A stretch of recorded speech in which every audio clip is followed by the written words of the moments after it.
जय शिवराय मित्रांनो, 1, 2, 3 या तारखेला बिघडणाऱ्या वातावरणाची थोडक्यात पहिले माहिती घेऊयात.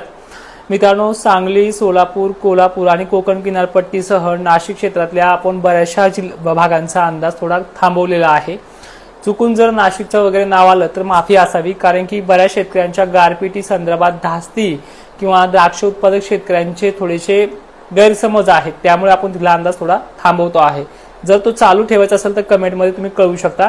आता बघा उर्वरित भागांची माहिती आहे. धुळे, जळगाव, नंदुरबार, शहादा पासून छत्रपती संभाजीनगर पर्यंत थोडे क्लाउड एरिया आणि बर्निंग पॉइंट जे बनले आहेत अरबी समुद्रात, तसेच डब्ल्यूडीचा देखील चांगलं प्रेशर म्हणजे ढगाळलेल्या वातावरणाची क्रेज वाढताना दिसते आहे एमपी सह गुजरात, राजस्थान या भागांमध्ये. त्याचे पडसाद उमटणार आहेत खानदेश, विदर्भामध्ये आणि त्याच संदर्भात उद्यापासून वातावरण थोडं आणखीन बळकट होत आहे. 2 तारखेला थोडी मोठी तारीख असल्यामुळे या 2 तारखेला बाष्पांची संख्या छत्रपती संभाजीनगर पासून उत्तरेकडील भागांना, त्यात जळगाव, नंदुरबार, शहादा रेपिटेस नाव का घेतोय, कारण की तिकडेच ते बाष्पयुक्त वारे जास्त सक्रिय राहण्याची शक्यता दाट आहे.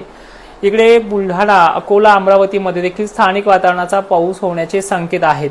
आता या संकेतामागं किंवा या अंदाजामागं बरेच जण यामध्ये सगळे जवळपास शेतकरी घाबरले जात आहेत. मग याची टक्केवारी देखील तुम्हाला लक्षात यायला पाहिजे, कारण की माझ्या अंदाजामध्ये मी पर्सेंटेज वरती जास्त भर का ठेवतोय, कारण की अनेक शेतकऱ्यांना धाप नको म्हणून.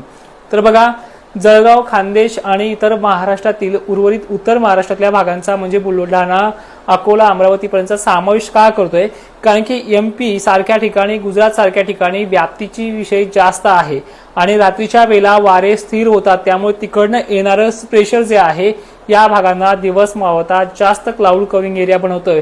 आणि याच जिल्ह्यांमध्ये 1 तारखेला गरमीची जर लेवल वाढली तर या भागातल्या शेतकऱ्यांनी समजून घ्यायचंय आपल्या भागामध्ये कुठे मोठे अवकाळीचे पडसाद उमटतील.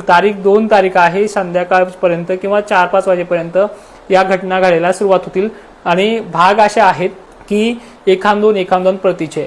आता उर्वरित महाराष्ट्र म्हणजे धाराशिव, अहिल्यानगर पासून खालचा भाग, ज्यामध्ये स्थानिक वातावरणाची भीती फक्त वाऱ्यामुळे नाहीये, वाऱ्यामुळे पूर्णपणे बाष्प जे आहे बीड जिल्ह्यासह, लातूरसह अनेक भागांचं, जालन्याचं सुद्धा बाष्प उत्तरेकडे सरकत आहे. त्यामुळे सगळ्यात टफ एरिया जो बनेल तो बनेल खानदेश आणि विदर्भाचे उत्तरेकडील भाग. त्यामुळे वारंवार प्रत्येक जिल्ह्यांच्या अंदाजामध्ये, प्रत्येक महाराष्ट्राच्या वातावरण शेड्यूलमध्ये आपण वाऱ्याच्या दिशेनुसार बाष्प कुठे डायव्हर्ट होतो याचा देखील उल्लेख जरूर करत असतो, कारण की महाराष्ट्रामधल्या अनेक भागांमध्ये ढगाळलेली परिस्थिती आहे. ढगाळलेल्या परिस्थितीबरोबर कोरडी धुळी सुद्धा आहे, ज्याला आपण अंधुक वातावरण म्हणतो. पण ह्या 1 आणि 2 तारखेला कोरड्या धुळीचं प्रमाण कमी होताना दिसते, ज्यामध्ये पानधुळी आपण असा उल्लेख करतो. ती पानधुळी बाष्पांना आणखीन बळकट करण्यामध्ये यश आणते. त्यामुळे स्थानिक वातावरणाची भीती जसं मागच्या वेळेस पाचोरा, जळगाव त्या अनेक शिरपूर अशा भागांमध्ये, नांदगावमध्ये घडली, तशीच पुनरावृत्ती दिनांक 2 तारखेला चान्सेस आहेत, होईल याची शक्यता नाहीये. जर आणखीन वाऱ्याची बळकटी पाहायला मिळाली पश्चिम महाराष्ट्रातून खानदेशकडे आणि ढकलण्याचे चान्सेस जर जास्त मिळाले तर हे वातावरण एमपीकडे डायव्हर्ट होईल. मात्र एमपी मध्ये ह्या गोष्टी घडणारच आहेत. पण एमपी लगत असलेला शिरपूर तालुका, जळगावचे अनेक भाग तिथे समाविष्ट आहेत. त्यामुळे हे ढग जर तिथे थांबलंच तर असे अपवाद घडणारी तारीख पुनश्च एकदा 2 तारीख येते.